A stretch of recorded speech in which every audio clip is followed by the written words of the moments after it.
I want you to picture something for a second. Just a pile of red dirt. Like iron ore, you mean? Exactly. A Yeah. heavy, dusty, sort of unremarkable mound of iron ore. Maybe it's just been mined. It's sitting out in the rain. Okay, got it. You pick it with your boot. It stains the leather. It's messy. What can you actually do with it? Can you eat it? Definitely not. Can you build a house with it? Not really. I mean, it'll just wash away in the next storm. Can you sell it? Sure, but for pennies per ton, Mm-hmm. it has potential, but raw potential doesn't really pay the bills, you know? Right. For all intents and purposes, it is useless dirt. Mm-hmm. Now, I want you to picture something else. A scalpel. A surgical-grade, high-precision steel instrument. Mm. It weighs maybe 50 grams. It shines under those bright operating theater lights. And that tiny, tiny piece of metal saves lives. It's worth hundreds of dollars. A world of difference. The difference between that pile of messy red dirt and that life-saving scalpel, that is the magic trick of civilization. That is the alchemy of what we call secondary activities. Huh. And it's not just about making things shiny or valuable.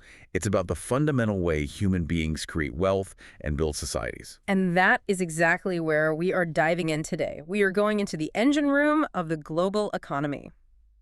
Welcome back to the deep dive. This isn't just a casual chat. This is your comprehensive, high-octane summary specifically designed for your UPSC preparation. It's brought to you, as always, by the Simplified UPSC by PPP YouTube channel. Today is a big one. We are cracking open the NCERT Class 12 Human Geography, specifically Chapter 6. The legendary secondary activities. It sounds a little dry, I'll admit, secondary activities. It does, but trust me, if you're serious about this exam, whether you're looking at prelims or trying to structure a really killer answer for GS Paper 1 in mains, you absolutely have to master this. We're not just going to memorize definitions today. We're going to understand the logic of why the world looks the way it does. Why is Detroit, well, Detroit? Why did Shenzhen become the world's factory? Why aren't we building steel plants in the middle of the Sahara Desert? We are going to answer all of that. But first, a little bit of housekeeping. You know, the bills have to be paid, and the algorithm has to be fed so we can keep bringing you this level of detail. We have a very humble request. If this deep dive helps you, if you have one of those aha moments where a concept finally clicks into place, please take a second and subscribe to the Simplified UPSC by PPP channel. It is honestly the fuel that keeps this engine running. It really is. And for those of you who want to go the extra mile, who want to ensure we can keep doing this research and production, there's a Patreon to support us. And to our existing supporters, a massive, massive thank you. You guys are the real MVPs. Truly, you're keeping the lights on for us. Also, please don't be a silent listener. Like the video, leave a comment. Even if it's just to say red dirt, it genuinely helps the algorithm find other serious aspirants just like you. And we know you can't always take notes. Maybe you're driving or at the gym. We've got you covered. The free notes with practice previous year questions, the PYQs are already up on our public Telegram channel. And for the power users, the ones who want that red carpet treatment, we have the private Telegram library. This is where you get access to all the videos in this series at once. Organized premium notes, really detailed explanations, extra PYQs, and even model mains answers. Just DM us on the public Telegram channel to get into that. Okay, logistics are done. Let's get our hands dirty. We started with the red dirt and the scalpel. We called it alchemy. But in the textbook, the official term is secondary activities. Break that down for me. Why secondary? Well, think about it like a hierarchy. Yeah. First, you have to get the stuff from the earth. That's a primary activity. Right. Farming, mining, fishing. Exactly. Yeah. You're taking what nature offers directly. You're wrestling with the earth, so to speak. So the miner digging up that iron ore is the primary actor. But nature is rarely convenient. You know, nature gives us these fluffy bowls of cotton that are full of seeds. Nature gives us heavy rocks that happen to contain iron. Nature gives us trees. You can't wear a cotton ball, and you can't really live in a log unless you process it. So you have to do something to it first. And that's the key word. Secondary activities are defined by one word: transformation. Transformation. You are taking a raw material, which, as we said, has low value and very limited utility, and you are applying energy, technology, and labor to transform it into something with high utility and therefore high value. That concept of value add is so crucial here. I feel like we sometimes gloss over it in economics classes, but that is the economy, isn't it? The creation of value. It is the great multiplier effect. Let's go back to the cotton example. A farmer sells rye cotton for a pretty meager price. It's a commodity. The margin is razor thin, but you spin it into yarn, the price goes up. You weave that yarn into fabric, the price goes up again. You cut and stitch that fabric into a branded shirt. The value has just skyrocketed. The secondary sector is what captures all that value. So it's the bridge. It's the bridge between the raw bounty of nature and the complex needs of civilization. Think about it. If a country only relies on primary activities, on just exporting its raw materials, it almost always stays poor. To build real wealth, you have to transform. And I think a common misconception, and I'll admit I'm guilty of this myself, is that when we say secondary activities, we just think manufacturing. We picture factories with big smokestacks. And that's the bulk of it, for sure. But the NCERT is very specific here. The definition is broader. It covers manufacturing, yes, but also processing and, importantly, construction. Construction, right? Absolutely. Think about building a dam or a road or a skyscraper.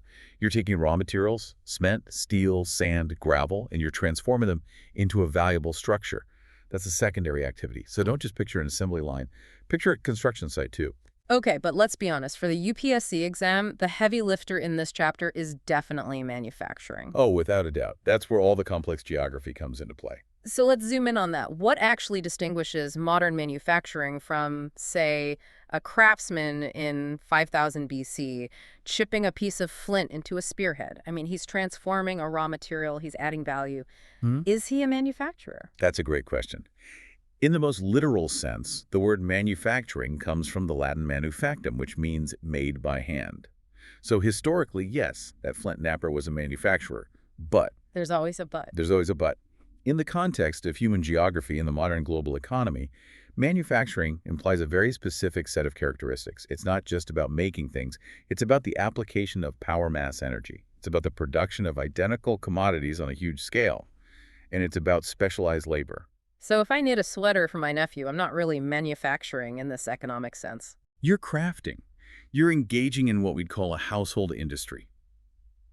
Modern manufacturing is really about the bridge from that craft method to the factory method. And this brings us to a key part of the chapter. The characteristics of modern large-scale manufacturing. This is a list you probably want to burn into your brain for a mains answer, because you have to be able to distinguish between the old world and the new world. Okay, let's run through them. There are some buzzwords here that sound simple, but I think have a lot of depth. The first one is specialization of skills. Right. This is, you could say, the death of the generalist. The death of the Renaissance man. Yeah, chuckles. Sadly, yes. In a craft industry, think of a blacksmith in a medieval village. He does everything. He might find the coal, he heats the forge, he hammers the iron, he sharpens the blade, and then he sells it directly to the knight. He controls the entire process from start to finish. And he makes to order. You know, hey, blacksmith, I need a new sword. Okay, great, come back in a week. Exactly. Yeah. But in modern large-scale manufacturing, we have the division of labor. You don't make the whole car. You tighten the 3 bolts on the left rear wheel. And you do that 500 times a day, every day. It sounds a little bit soul-crushing, to be honest. It can be. But from an efficiency standpoint, it's unbeatable. It allows for mass production. You aren't making goods to order anymore. You are making vast quantities in anticipation of a market. And because you only do one tiny repetitive task, you can become incredibly fast and efficient at it. This is Fordism 101. Which pairs perfectly with the next characteristic you mentioned, mechanization. The gadgets. Using machines to do the work. This started with simple things like water wheels, the move to steam engines, then electricity. But the text highlights something really important for the modern context. Automation. This is where the robots come in. It's more than just a robot arm moving a part from point A to point B. It's about the feedback loop. Okay, explain that. What's a feedback loop? In simple mechanization, a machine just does a set motion. Up, down, left, right. If the piece of metal it's working on is crooked, the machine doesn't know. It just smashes it anyway. And you get a defective product. Right. In automation with a feedback loop, the machine has sensors. It's controlled by a computer. It can see that the metal is crooked, adjust its grip, and then perform the action correctly. It has closed-loop control. So the machine is thinking, well, thinking in quotation marks. It's executing logic. It's making adjustments. And this allows for a level of quality control and precision that human hands and eyes simply cannot match consistently. Which leads right into the next point, which is technological innovation. Right. This isn't just about building a faster machine anymore. Today, a huge driver of innovation is about efficiency and the environment. The whole green factory idea. Exactly. How do we eliminate waste? How do we reduce our energy consumption? How do we combat pollution? A modern factory isn't just a place that makes things. It's a massive R&D lab that's constantly trying to figure out how to make things better, cheaper, and cleaner. It's a constant battle against entropy and inefficiency.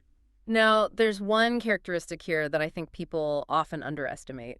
We think of the machine, the factory floor, but we forget about the office building next to it. Organizational structure and stratification. The bureaucracy. Yeah. Why does a factory need a giant bureaucracy? Because modern manufacturing is unbelievably complex. Just think about it for a second. You have thousands of specialized workers on the floor. You have raw materials coming in from 3 different continents. You have enormous energy requirements, legal compliance, waste disposal protocols, marketing departments, shipping logistics. You can't run that on a handshake. You absolutely cannot. You need a hierarchy. You need executives making strategic decisions, managers overseeing production, accountants tracking costs, data analysts optimizing the supply chain. So it's not just blue-collar work anymore. Not at all.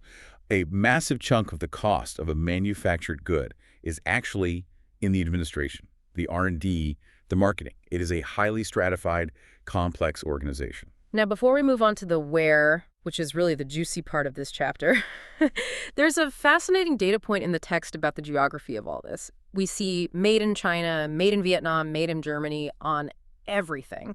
It feels like the entire planet is just one giant workshop. It really does feel that way, but it's an illusion. The text notes that the world's major industrial regions cover less than 10% of the world's land area. Less than 10%? That seems shockingly low. It is incredibly concentrated. Think of the vast swaths of the Amazon rainforest, the Sahara Desert, the Australian outback, the Himalayas, the Great Plains of Siberia. There are no factories there. Industry clusters, and it clusters intensely in very specific pockets. Pockets like? Parts of the eastern United States, Western Europe, and East Asia. But those pockets are incredibly powerful. They are the economic centers of gravity. That tiny 10% of land generates the vast majority of the world's wealth and, by extension, its political power. It's a profoundly uneven geographic distribution that really defines global geopolitics. If you aren't in that 10%, you are very likely just supplying the raw materials for those who are. Which begs the billion-dollar question. If you only have about 10% of the land to play with, how do you choose? Why there? Why Pittsburgh? Why Manchester? Why is Bangalore becoming what it is? This is the absolute core of the chapter, factors influencing industrial location. And for an industrialist, the answer is brutally simple. It's not about the nice scenery. It's not about being near your mom's house. It's about the bottom line. It's about the Benjamins. It's all about profit maximization. You want to locate your industry at the precise geographical point where your production costs are at a minimum and your distribution costs are manageable. It's basically a giant, complex mathematical equation. Okay, so let's play a game. I'm a billionaire industrialist. I've got a blank check and I want to build a new factory. Walk me through my checklist. What's factor number 1? Factor number 1 generally is access to market. That seems obvious. You want to build your factory where the people are? Careful now. Market doesn't just mean people. It means people with money. Ah, right. Purchasing power. Precisely. You could build the world's most advanced luxury car factory on a remote island with 1 million inhabitants. But if they're all subsistence farmers with no cash, you have no market. You'll go bankrupt. This is why industries historically flock to the developed regions. Europe, North America, Japan. They had large populations with high purchasing power. But what about a place like India or China? Lower purchasing power per person, perhaps, but the sheer volume makes up for it. A million people buying even a very cheap tube of toothpaste is a massive, massive market. So market access is about a combination of population density and wealth. You want to be close to the people who will buy your stuff so you don't spend a fortune shipping it to them. Okay, that makes sense. Factor 2 on my checklist, access to raw materials. This is where it gets a bit technical, I think. It does, and this is where we have to talk about something called weight-losing raw materials. Weight-losing. It sounds like a new diet plan. Chuckles. In a way, it is. For the materials, let's take the classic example from the textbook, sugar. Okay, I have a field of sugarcane. Right. You harvest 1 ton. That's 1,000 kilograms of raw sugar cane. You load it onto a truck and you drive it to the factory. At the factory, you crush it, boil it, process it. Out of that 1 ton of cane, how much actual sugar do you think you get? I have no idea. Maybe half, 500 kilograms. Not even close. Depending on the quality of the cane, you might get 100 to 120 kilograms of crystallized sugar. Wow. So nearly 90% of what I just hauled down the highway was garbage, just pulp and water. Exactly. It is a gross or impure raw material. It loses a huge amount of weight during processing. Now, imagine if your factory was 500 miles away from the field. You are paying for fuel, for the driver's time, for wear and tear on the truck, just to transport 900 kilograms of waste that you're going to throw away at the end. It completely destroys your profit margin. So the physics dictates the economics. I must put the sugar factory right next to the sugarcane field. You have to. If the raw material is weight-losing, the industry is pulled towards the material. It's the same logic for iron and steel. Iron ore is mostly heavy, bulky rock. You don't want to move it very far. Timber is another great example. You build the sawmill near the forest because transporting logs is expensive, but transporting sawdust is a complete waste of money. And what about perishability? That's the other side of this coin. Think about dairy products or fruit canning. You can't drive fresh milk across the entire country in an unrefrigerated truck to process it into cheese. It'll spoil. So agro-processing industries like creameries and canneries have to cluster near the farms. Okay, so that's weight losing. What's the opposite? What if the material doesn't lose weight? A great example is cotton. A pound of raw cotton, once you clean it, makes roughly a pound of yarn. This is what we call a pure raw material. So I can put that factory anywhere I want. There's much more flexibility. You're not tied to the source. You could put the factory near the cotton field, sure. Or you could put it thousands of miles away, right next to the market where you're going to sell the shirts. This is exactly why the UK could become a global textile giant in the 19th century without growing a single boll of cotton. They just imported the pure material. That distinction is so critical. Weight losing equals locate at the source. Pure equals you have options, you're more footloose. We'll get to the real footloose industries later, I'm sure. Okay, factor number 3 on my checklist, labor supply. Now, you might be thinking, hey, we have robots now. Labor doesn't matter anymore. I would absolutely assume that. And you'd be wrong. Automation certainly reduces the absolute number of workers you need. Right. You don't need 1,000 guys with shovels in a steel mill anymore. But it drastically increases the need for skilled labor. So instead of 1,000 shovelers, I need 50 highly paid engineers to program and maintain the robots. Precisely. And where do you find 50 specialized engineers? Not in the middle of a remote village. You find them in urban centers, near major universities and research institutions. So high-tech industries are drawn to these talent hubs. On the flip side, if you have a low-tech, labor-intensive industry like garment stitching, you are still chasing low wages. Labor arbitrage. Exactly. That's why textile manufacturing moved from the US and UK to places like Bangladesh and Vietnam. They are chasing cheap, semi-skilled labor. So labor is still a huge factor. It's just a question of whether you need skilled or unskilled labor. Okay, number 4, access to sources of energy. This one is a real history lesson. If you look at a map of old industrial Europe, the Ruhr Valley in Germany, the Midlands in the UK, what do you notice they are all sitting on top of? Massive coal fields. In the 18th and 19th centuries, coal was the only game in town for heavy industry.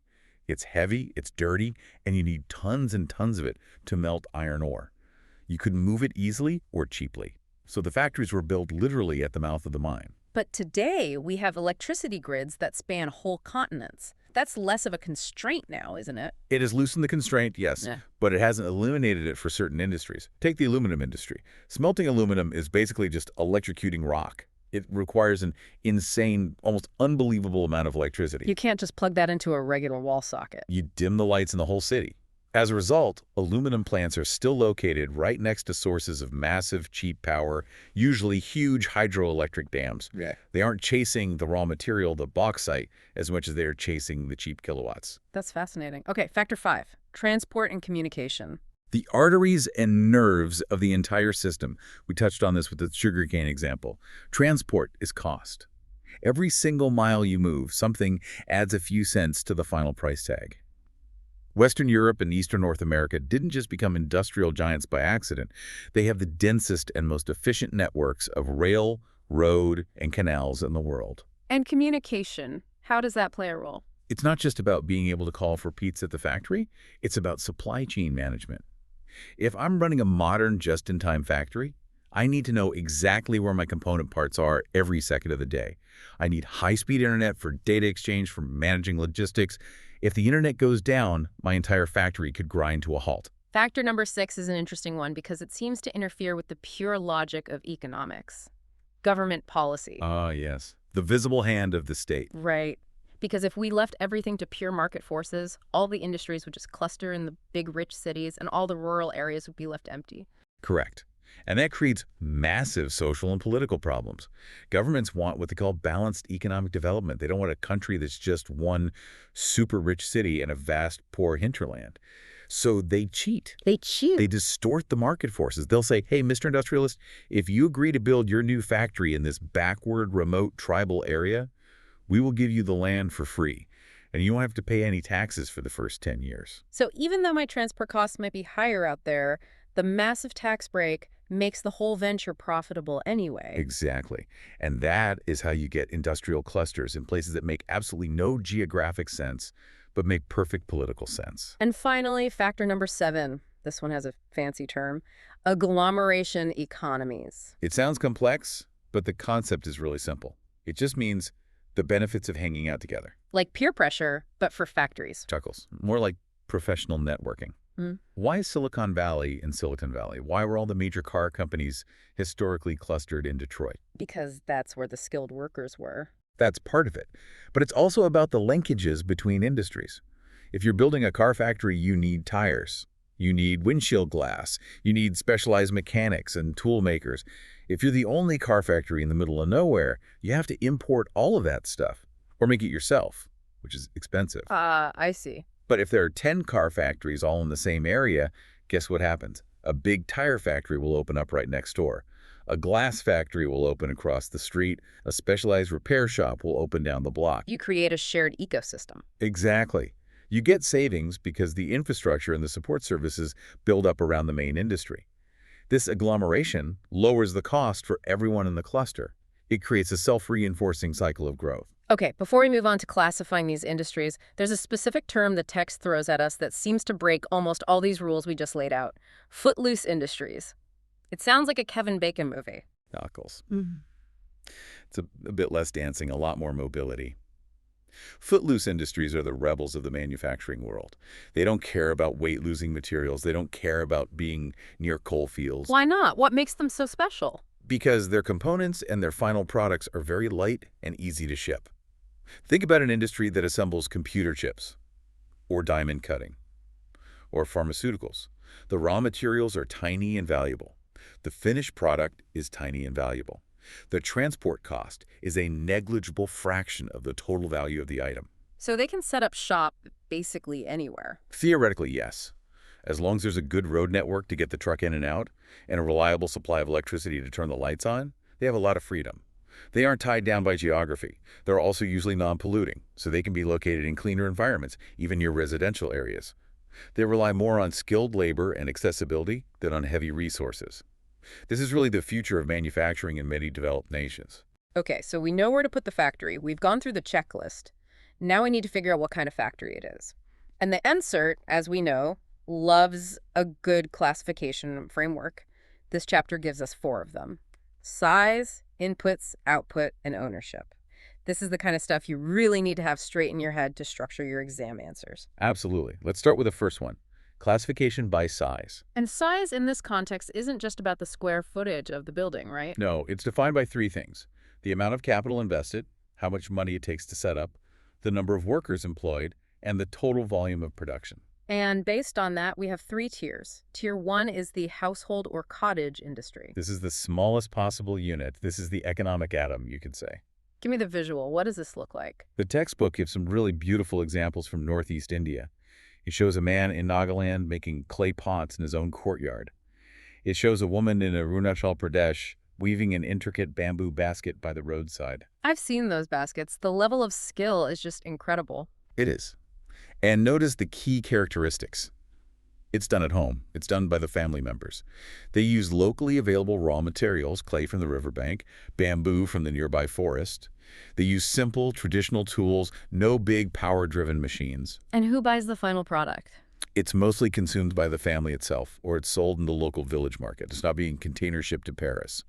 The capital investment is almost zero, but the cultural value and the inherited skill level are incredibly high. Okay, moving up to tier 2.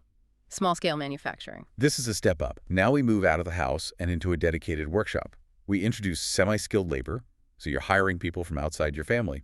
And critically, we introduce power-driven machines. Why is this particular category so important for developing countries like India or Brazil? Employment. This is the great job creator. Large-scale factories are becoming more and more automated. They hire fewer people per rupee invested.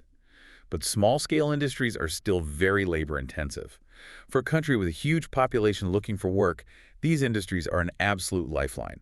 They act as a crucial buffer for the workforce. And finally, Tier 3, large-scale manufacturing. The behemoths, the giants. These require massive markets, huge and constant supplies of raw materials, enormous energy consumption, assembly lines, thousands of specialized workers, and global supply chains. This is the Industrial Revolution model that was historically rooted in the UK and the USA, but is now diffused across the globe. Okay, that's size. Let's move to the next basis of classification. Inputs. Basically, what are we putting into the machine?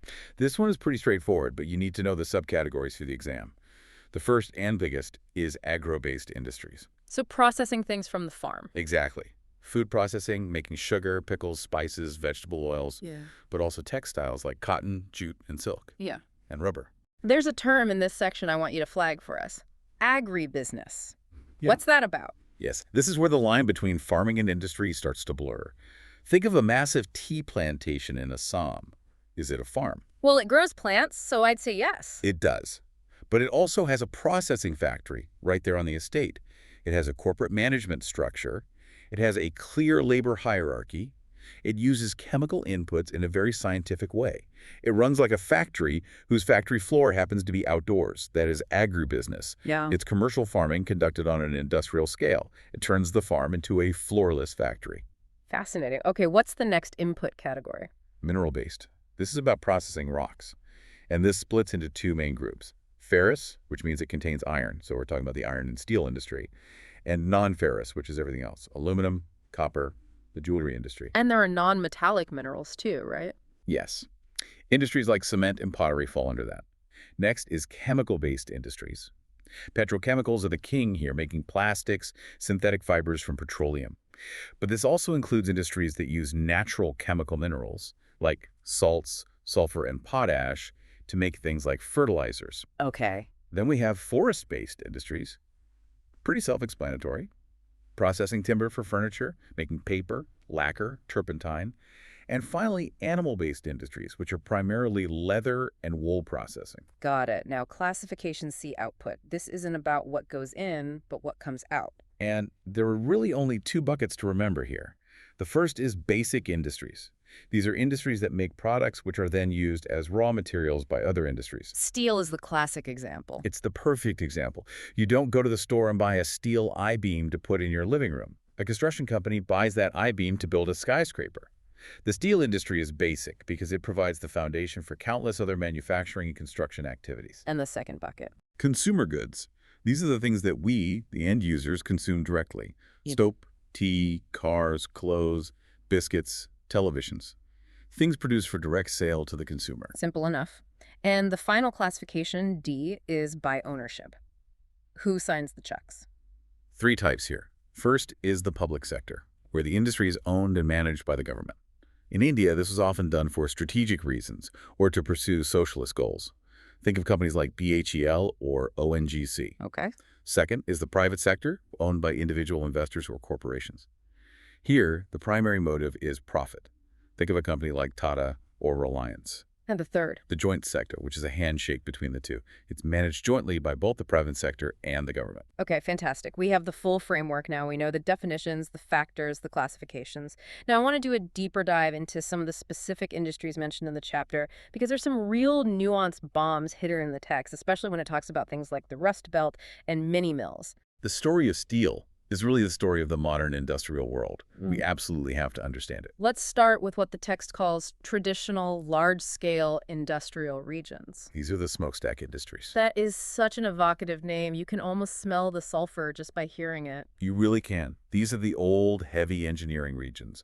Smelting, metalworking, textiles. And historically, as we discussed, they were all located right on top of coal fields because coal was king. But the text paints a pretty grim picture of these regions today. It does. It mentions things like high employment density, yes, but often paired with poor quality housing, inadequate services, high levels of pollution, and giant heaps of industrial waste. And critically, the text notes that employment in these sectors is often stagnant or decreasing. Why is that? Why are they declining? It's a combination of factors. One is automation, which is replacing workers on the factory floor. Two is the global shift in manufacturing. The industries are moving to cheaper locations overseas. And three is the overall shift of developed economies away from manufacturing and towards the service sector. This is where we get the term Rust Belt, right? Exactly. In the United States, places like Pittsburgh were once the undisputed steel capital of the world. Now, they're often called the Rust Belt because so many of the factories closed down in the 70s and 80s and were literally left to rust away. But the iron and steel industry itself isn't dead. It's just changed. It's moved. It has absolutely moved and evolved. It is still the fundamental base industry for any economy. But the technology and the location logic have changed dramatically. Walk me through the basic chemistry first, just so we're all on the same page. Okay. You take iron ore, the red dirt, coke, which is processed coal to provide the intense heat, and limestone, which acts as a flux to remove impurities. You throw them all into a giant blast furnace. What comes out of the bottom is called pig iron. Pig iron. It's the raw, brittle iron. It's not very useful on its own. To make it strong and flexible, you have to process it further. You add a strengthening agent like manganese, and then you get steel. Now, we established earlier that this is a classic weight-losing industry. So traditionally, you had to be near the raw materials, the iron ore and the coal. That's why we have steel towns like Jamshedpur or Durgapur in India or the Ruhr Valley in Germany. Correct. But the textbook introduces a major disruptor to this old logic, the mini-mill. What on earth is a mini-mill? An integrated steel plant is the traditional monster. It starts with a raw ore and goes through the entire process from start to finish. A mini-mill, on the other hand, is a scavenger. It doesn't use iron ore, it uses scrap metal. So it's basically a giant recycling plant. That's exactly what it is. It takes old cars, demolished buildings, discarded appliances, all that scrap steel, and melts it down in what's called an electric arc furnace. And what does that do to the location factor we talked about? It changes everything. Since they run on electricity and use scrap metal as their input, they don't need to be near a coal mine or an iron ore mine. They can be located near the market. Near the big cities. Where all the scrap metal is generated in the first place. Yep. And where the new steel products are needed for construction. This is why you're seeing new, smaller steel plants popping up in places that have zero natural resources for steelmaking.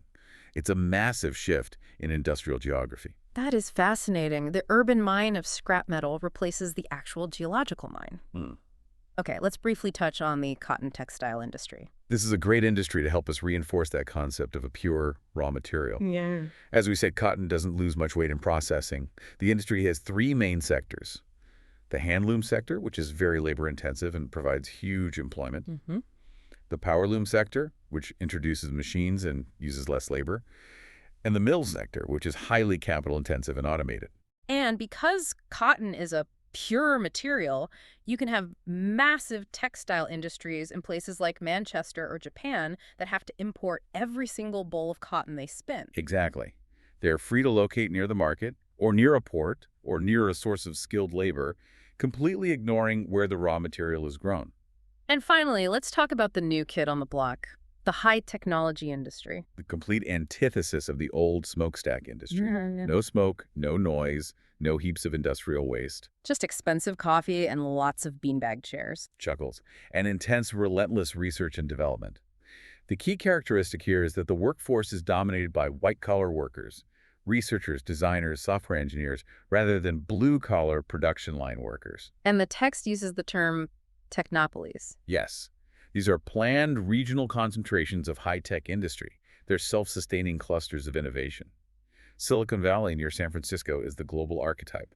The text also mentions the Silicon Forest near Seattle. And the book poses a leading question here. It asks, are Technopolies developing in India? And I think any listener who is familiar with Bangalore, Hyderabad, or even Gurgaon is nodding their head vigorously right now. Definitely. These are the modern agglomerations. They aren't clustering together to share access to a coal mine. They're clustering to share ideas and a highly specialized talent pool.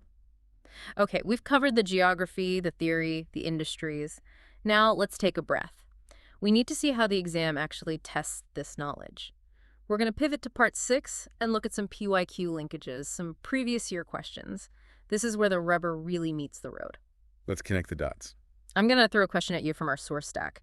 This one bridges history and culture, but it requires the kind of factual precision we've been talking about. The question asks, which statements are correct about Annie Besant? Annie Besant was 1. Responsible for starting the Home Rule movement. Annie Besant was 2. The founder of the Theosophical Society. Annie Besant was 3. Once the president of the Indian National Congress. Annie Besant was. We have to pick the correct statements. This is a classic UPSC trap question. It plays on general association versus hard fact. Let's look at statement 2 first. The founder of the Theosophical Society. Everyone knows Annie Besant is a huge figure in theosophy. Right. She's the face of it in India for many people. But did she found it? No. The Theosophical Society was founded in New York by Madame Blavatsky and Colonel Olcott. Annie Besant joined it later and eventually became its president, but she was not the founder. So statement 2 is false. Boom. And just like that, you can eliminate a lot of the multiple choice options. Exactly. Now, statement 1. Responsible for starting the Home Rule movement. Yes, absolutely. She started the All India Home Rule League in 1916. That's correct. Statement 3. Once the president of the Indian National Congress. Yes, she was. She was the first woman president of the INC at the Calcutta session in 1917. So the correct answer is 1 and 3 only. Precision is everything in prelims. Okay, let's look at a geography one from the sources. What do you understand by a run-of-river hydroelectricity project?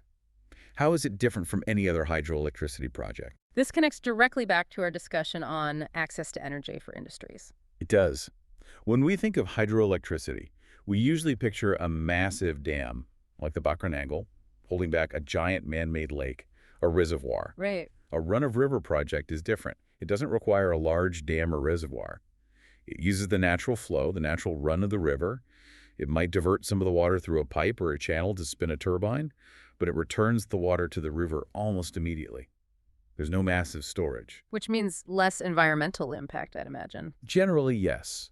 No large-scale submergence of forests and villages. And for industries located in hilly or remote areas, this is a crucial way to get local decentralized power without having to build a megadam. Here's one on disaster management that feels ripped from the headlines. How important are vulnerability and risk assessment for pre-disaster management? Think back to the section on mining industries. The text itself is very clear that underground mining is an incredibly dangerous secondary activity. It explicitly mentions the risks of poisonous gases, accidental fires, flooding, and the roofs of mines caving in. It even asks the reader, have you ever read about mine fires and the flooding of coal mines in India? Exactly. So if you are planning an industrial zone that's based on mining, your pre-disaster management is literally a matter of life and death. Vulnerability assessment means knowing who is working down there and what their exposure is. Risk assessment means knowing that there are pockets of methane gas or that the area is prone to flooding. If you don't do that assessment before a disaster strikes, you're simply waiting for a tragedy to happen. And one more, this one connecting to culture and arts. The question is about a form of expression using movements of body, face, and hands to tell a story. This immediately brings me back to the household industry section we discussed. We talked about the tangible products like pots and woven baskets. But art and culture dance, gestures, storytelling are also forms of expression that often translate into cottage industries. How so? The text had those powerful images of people making bamboo products, that incredible manual dexterity, that culturally transmitted skill where the hands just know what to do without even looking. That is the very same kind of human capital that is used in classical dance or traditional theater. It's all connected. The hands that dance are the hands that weave. That's a beautiful way to put it. Okay, let's zoom out again for our final section, part 7, the changing global landscape. We mentioned the Rust Belt dying in the developed world, so where is all the industry going? It's shifting. The entire center of gravity of global manufacturing is moving from the developed countries of Europe and North America to the developing countries, particularly in Asia, and the single biggest driving factor is the cost of labor. It always comes back to the bottom line. Always. First, in the mid-20th century, it moved to places like Japan, then Hong Kong, Korea, Taiwan, the Asian tigers. Then, as wages rose there, the more labor-intensive industries packed up again and moved to the next cheaper location, primarily India and China. It's a kind of nomadic existence for these industries. And meanwhile, what's happening back in the developed countries? Are their economies just collapsing? No, they're just shifting sectors. Manufacturing sector's share of the economy and employment is shrinking or stabilizing, but the service sector is rising to take its place. The text notes that employment in manufacturing is decreasing in developed economies, while sectors like healthcare, education, finance, and tourism are booming. Speaking of tourism, the text highlights it as the world's single largest tertiary activity. It's absolutely massive, something like 250 million registered jobs globally, and it accounts for around 40% of the total GDP in the entire tertiary sector. And it's interesting because even though it's a tertiary service, its location is still determined by physical, geographical factors, just like a factory. It is. The raw materials for tourism are things like climate people flock to the Mediterranean for the sun, landscape people go to Switzerland to see the Alps, and history and art people visit Rome to see the Colosseum. It's selling an experience, not a product. But the location factors are just as rigid as they are for a steel mill. You can't build a successful beach resort in the middle of the tundra. Well, not without a very, very large heating bill. Chuckles. Oh. True. There's always technological innovation to consider. So in this one deep dive, we've moved from a single lump of iron ore to a complex global web of factories, policies, and shifting economies. Let's recap quickly before we let these guys go. We started by defining secondary activities as that crucial value-add transformation that builds wealth. We dissected the characteristics of modern manufacturing specialization, mechanization, and stratification. We analyzed all the key location factors: market, raw materials, labor, energy, transport, government policy, and agglomeration. Then we classified them by size, input, output, and ownership. And we took a closer look at the specific stories of the steel and textile industries. And we connected it all back to how these concepts are tested in the UPSC exam. So what's the big takeaway? What does this all mean for you, the listener? It means that when you look at a map of the world, don't just see countries and borders. See flows. Yeah. See the flows of raw materials, of capital, of labor. See where the coal is. See where the big markets are, and you'll begin to understand where the money and the power are concentrated. This chapter is about understanding the very economic backbone of the country and the world. All right, to wrap things up, here's a final provocative thought for you to mull over for your mains answers. We talked about agribusiness, where farms start acting like factories. And we talked about technopolies, which are factories for ideas. As technology continues to advance, will the line between a farm and a factory disappear completely? Will we be manufacturing our food in labs using cellular agriculture? And with technologies like advanced 3D printing, will all industry eventually become footloose? That's a great question. If everyone can download a blueprint and print a car in their own garage, do we still need a Detroit? That is definitely something to think about. Something to think about indeed. Before we sign off, a final reminder. If you want the organized premium notes, the model answers for these kinds of thought-provoking questions, and trust me, you want the model answers, then join the private Telegram library. All you have to do is DM us on the public channel. And please, if you found this useful, take 1 second to like, comment, and subscribe to Simplified UPSC by PPP. It helps us immensely to reach more aspirants. And a huge final thank you to our Patreon supporters. You are the energy source that powers this factory. Thank you, everyone, for tuning in. Keep learning and keep connecting the dots. We'll see you in the next deep dive. Goodbye for now.